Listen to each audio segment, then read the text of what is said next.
ओम कारनाद।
अपने मस्तिष्क का एक पिछला वाला हिस्सा होता है और सामने वाला हिस्सा होता है, ये प्रीफ्रंटल कॉर्टेक्स।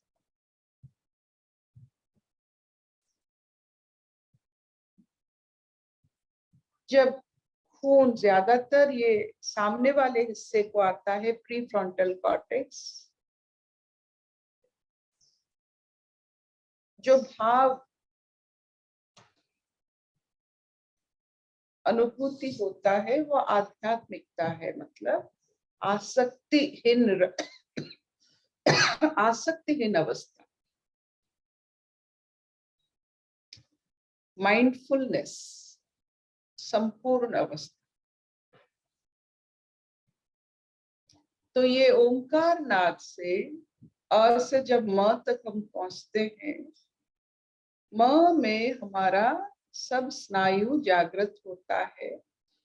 तो ज्यादातर स्नायु सामने वाले हिस्सा का जब जागृत होता है, दो चीज हमें अनुभव होती है, अटेंशन, एकाग्रता, कंपैशन। सबके लिए एक प्यारा अनुभव, किसी से कोई आसक्ति नहीं, बैर नहीं, जो जैसे हैं वैसे ही हम स्वीकार करते हैं। तो कब होता है ये? जब हमारे खून की जो गति है वो सामने वाले हिस्से में आता है। तो ये हिस्से में कैसे जाता है? बहुत सरल भाव से, ये ओंकार नाद से योर ब्लड, आपके खून सामने, आपके मस्तिष्क के सामने वाले हिस्से को जाता है। इसीलिए आध्यात्मिकता कहने से आपका अटेंशन और कंपैशन बढ़ता है। तो ओंकार नाद से दो चीज आपको मिलती है, एक एकाग्रता, कुछ भी काम कीजिए बहुत समय तक उस काम को आप करते रहेंगे बिना विच्युत हुए। और कैसे वो काम करेंगे? मंगलमय कामना से आप वो काम करेंगे। तो आप देखिए, शारीरिक स्थिति और मानसिक स्थिति, ये दोनों जब एक हो जाते हैं, आसक्ति रहित प्रेम भाव से, दया भाव से जब हम खुद नहा लेते हैं, इसे आध्यात्मिकता कहा जाता है। Mindful and compassionate human. अगर उससे मुझे पूछा जाए एक वैज्ञानिक तौर से, तो वो स्थिति क्या है?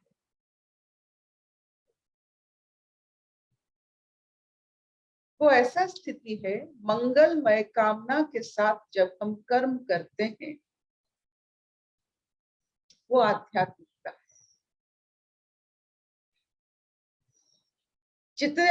जितना आप निचले हिस्से में आपका खून प्रवाह करेगा, एकाग्रता और मंगलमय कामना आहिस्ता आहिस्ता छूट जाता है। एकाग्रता छूटा तो कर्म का कोई दिशा नहीं बनता, कोई दिशा नहीं होता है। एकाग्रता छूटा तो मंगलमय भाव छूट जाता है। तो इसीलिए मेडिटेशन, ध्यान कीजिए या ओमकार नाद से अपना अगले मस्तिष्क के हिस्से को जागृत कीजिए। आध्यात्मिकता यही है, प्यार भरा सौदा सबके लिए।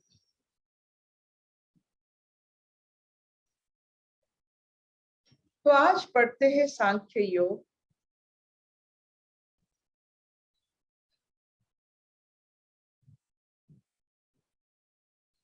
जो ज्ञानी होते हैं, जो इंसान ज्ञानी होते हैं, और बहिर्मुखता की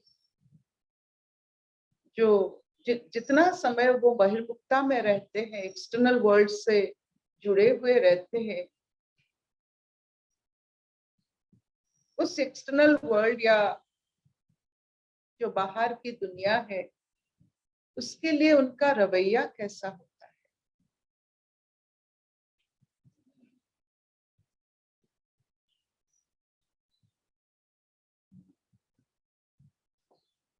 एक यहाँ एक महत्वपूर्ण आविष्कार भी कह सकते हैं, अनुभव भी कह सकते हैं।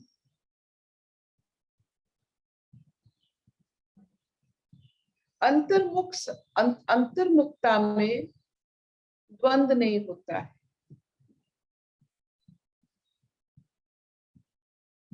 निर्द्वंद होते हैं।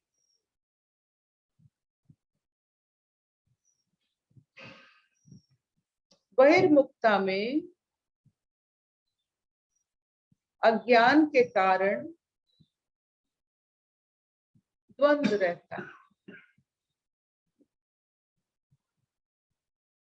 और यही द्वंद अपना एंटरटेनमेंट भी है।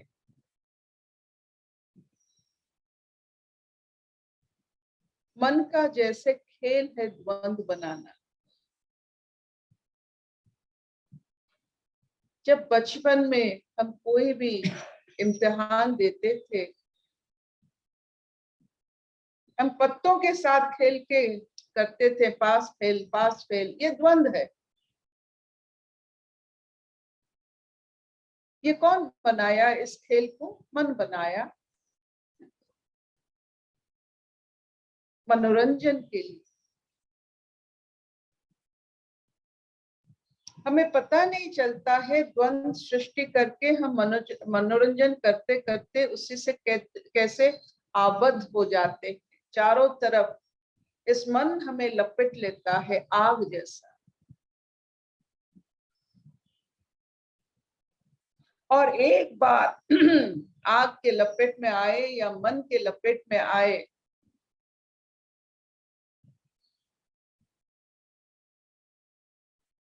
द्वंद के सिवा, बहिर्मुखता के सिवा, पीड़ा के सिवा कुछ नहीं मिलेगा।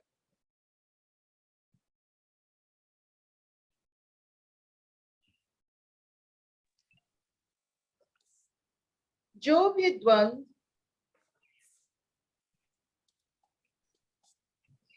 हमें सता रहे हैं, वो कभी बहिर्मुखता में समाधान नहीं होता है। उस द्वंद को फिर अंतर्मुखी होकर हमें समाधान करता है। हम समाधान करते हैं बहिर्मुखता की द्वंद को अंतर्मुखता होकर। ये सबसे बड़ी बात है। बहिर्मुखता में द्वंद का समाधान नहीं होता है। बहिर्मुखता में क्या होता है? एक ऑसिलेशन, पेंडुलम जैसा, दुख सुख दुख सुख दुख सुख, ये द्वैत भाव में हम हिलते रहते हैं।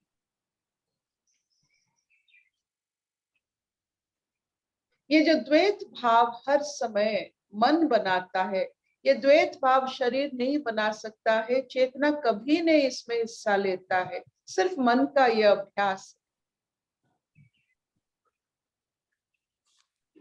तो बहिर्मुखता मन का देश है, मन का उद्देश्य है, ना आपका ना ईश्वर का, ना खुद का भी। आप खुद का भी मन के ऊपर कभी कभी अंकुश नहीं रहता, इतना शक्तिशाली।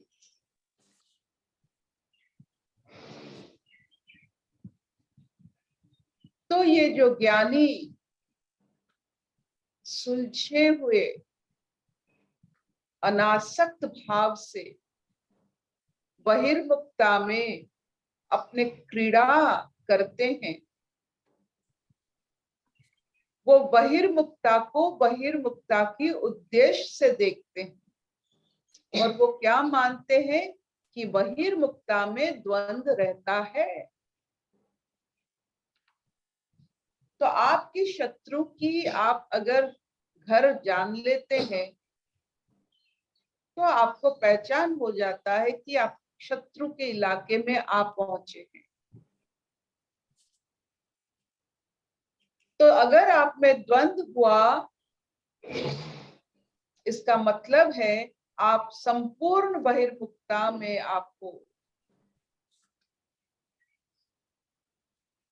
द्वंद को कभी बहिर्मुखता में समाप्त नहीं किया जा सकता है, उसे अंतर्मुखता चाहिए।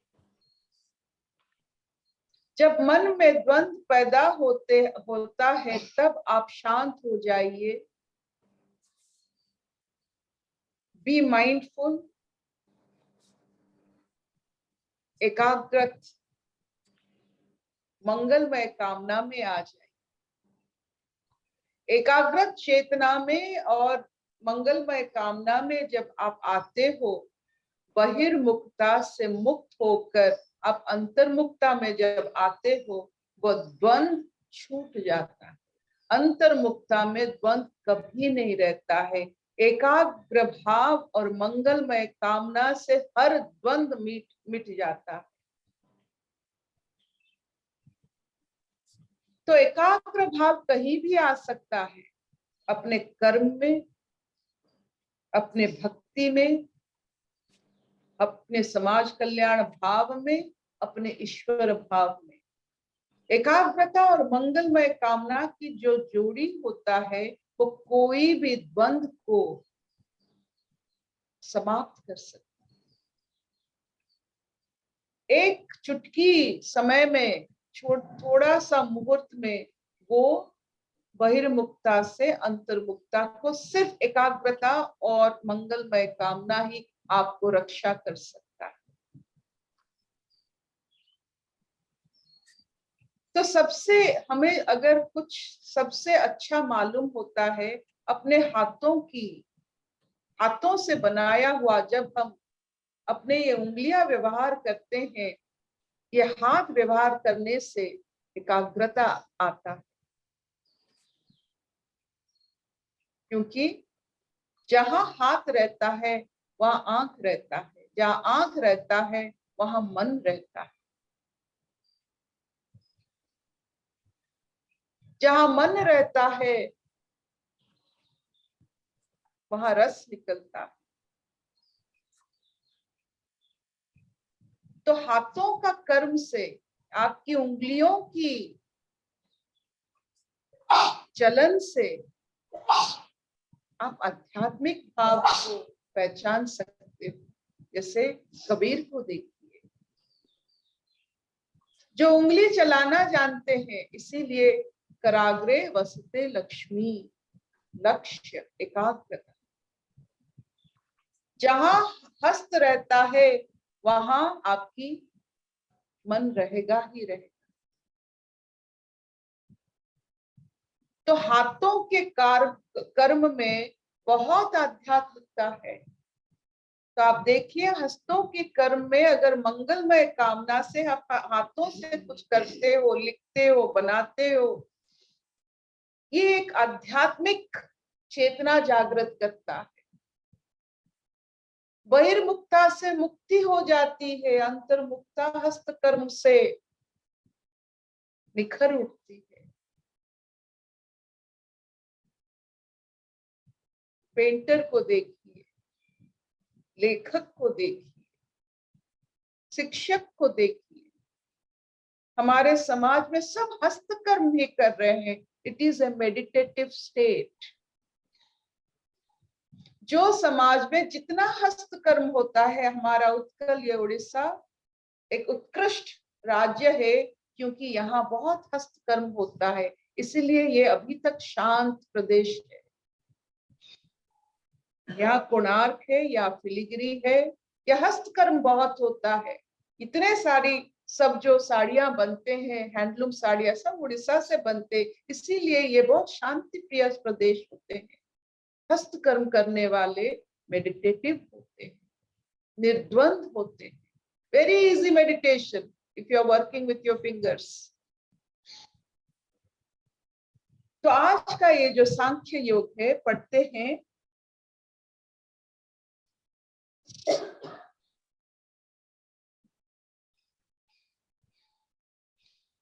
ये सर्वत्र अभिस्नेह तत् तत् प्राप्य शुभ अशुभ, न अभिनंदित न द्वेष्टि तस्य प्रज्ञा प्रतिष्ठिता। बहुत सुंदर भाव है।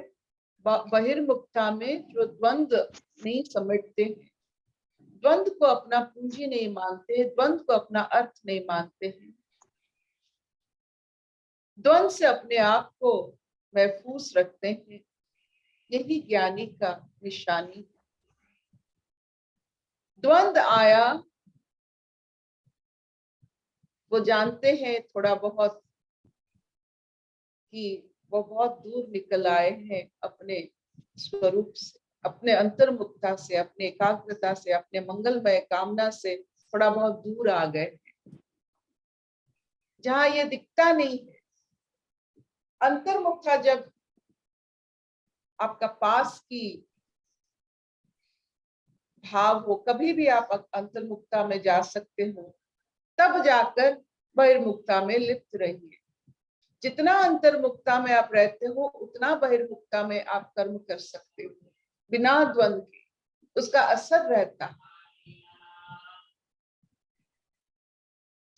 जिन्होंने कुंभ के मेले में अपना डुबकी लगाया है, डुबकी का असर बहुत समय तक रहता है। वो ठंडा ठंडा भाव, वो प्यारा प्यारा भाव, वो जो जागृत भाव, बहुत समय से ये असर दिखाता है। तो ये जो हमारी अंतर्मुखता है, वन माइंडेडनेस है, माइंडफुलनेस है। जितना आप मेडिटेटिव रहोगे, उतना ही आप बहिर्मुखता में बिना द्वंद्व कर्म कर सकते हो। सबसे बड़ी बात है कि हम बहिर्मुखता में भी रहेंगे बिना द्वंद्व। ये कौन कर सकता है बिना द्वंद्व? मतलब मन का मनोरंजन नहीं चाहिए।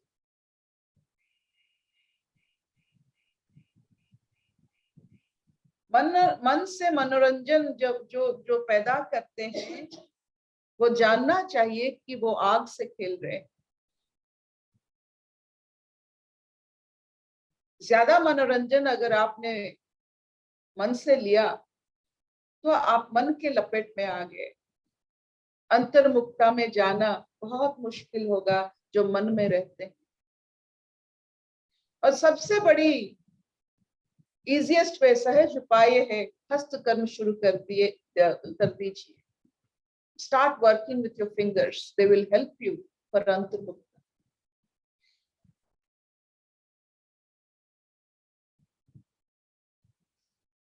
Will this do?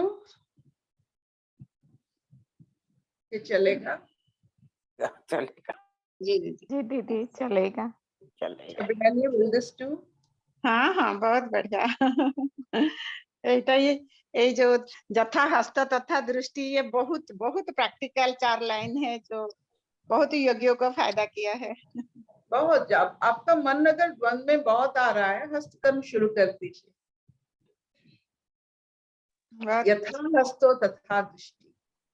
नहीं, तुमने अभी जो बोला उड़ीसा के लोग इतना शांत रहते हैं because of they are creative, always लगन अपना काम में और अपने ऊपर रहता है।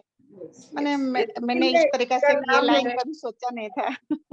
उत्कल, उत्कल, उत्कल का मतलब होता है उत्कृष्ट राज्य। उत्कृष्ट मतलब जो अपने उंगलियों पर चलते हैं, उंगलियों के काम पर उनका नजर है। आप देखिए हमारा यहाँ पट्टचित्र जो बनाते हैं, हमारे यहाँ आप कोई भी ट्राइबल जगह को जाइए, कुछ ना कुछ वो बनाते हैं। हमारे यहाँ जो चीता जिसे कहते हैं, हम जो जो जो क्या कहते हैं, आप तो रंगोली डालते हो, हमारे यहाँ सफेद चावल का उसमें हम कुछ ना कुछ करते हैं। आप कहीं भी जाओ, घर में जाओ, अल्पना, अल्पना कहते हैं, अल्पना। अल्पना, अल्पना, अल्पना देखिए, जितने हैंडलूम साड़ियां देखिए, हमारे जो जो फिलिग्री वर्क देखिए, इसमें हस्तकर्म है। इसीलिए कोणार्क यहाँ है, हस्तकर्म का देश है, ये राज्य है।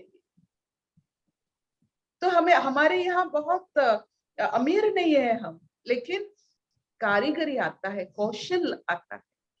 जहाँ कौशल्या वहां राम। Very nice.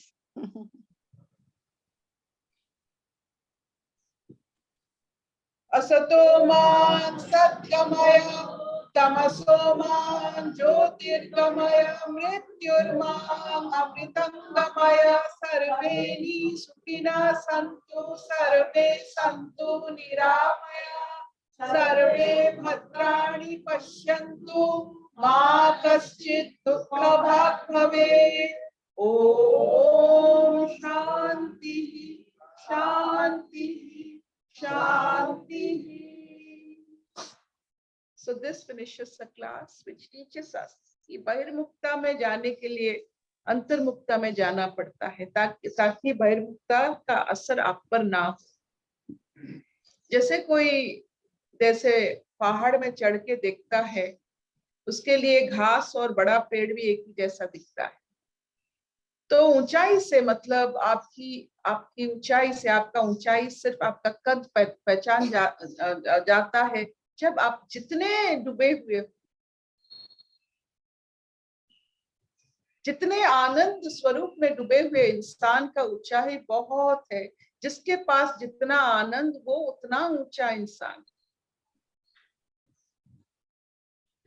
तो आपके पास आनंद अगर बहुत है, आप आनंद बनाने की सामर्थ्य रखते हो, तो आप बहिर्मुखता में कभी भी जा सकते हो। मन आपको दसेगा नहीं। ये जो दंसन होता है, सांप जैसा मन दसता है, इसका कारण होता है कि हम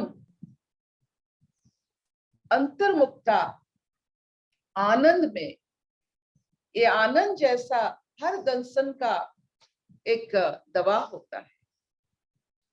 जितना आनंद, आपको कुछ नहीं, कोई सांप नहीं काटेगा। मन का सांप होता है, मन तो सांप के जैसा होता है, कोई सांप नहीं काटेगा।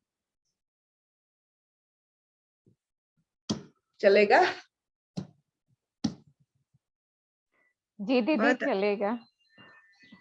चलेगा। चलेगा। कुछ मोती मिला? कुछ मोती मिला? कुछ मोती मिला? वही समझ में आया दीदी कि अंतर्मुख होने से बाहर आने पर भी हम बहुत अच्छे से व्यवहार कर पाते हैं। वही आज समझ में आया कि फिर बाहर हम लोगों को किसी से द्वेष, मतलब वही हम टूटते नहीं, किसी से द्वेष नहीं होता जब हम अंतर्मुखता में आ जाते हैं। तो अंतर्मुखता होता क्या? अंतर्मुखता यानी अपने इसमें क्या बोलेंगे, इट इज माइंडफुलनेस, एकाग्रता। एकाग्र। जब आप खुद पूरा संपूर्ण होते हो, जी, आपका जब कोई अंश बाहर पड़ा नहीं होता है। संपूर्ण इंसान को हम एकाग्र मानते हैं। जैसे कौन से विग्रह को किया जाता है जो संपूर्ण होते हैं। कई खंडित होने से वो विग्रह नहीं बनते, ईश्वर मूर्ति नहीं बनती। संपूर्ण अटूट मूर्ति को हम एकाग्र मानते हैं। जब आप संपूर्ण हो, कहीं बिखरे नहीं हो। अगर बिखरोगे तो असंपूर्ण बनोगे। जी हम तो शरीर से बिखर नहीं सकते, मन से बिखर जाते। जी, थैंक यू माँ दीदी। माँ माँ माँ अक्षंती,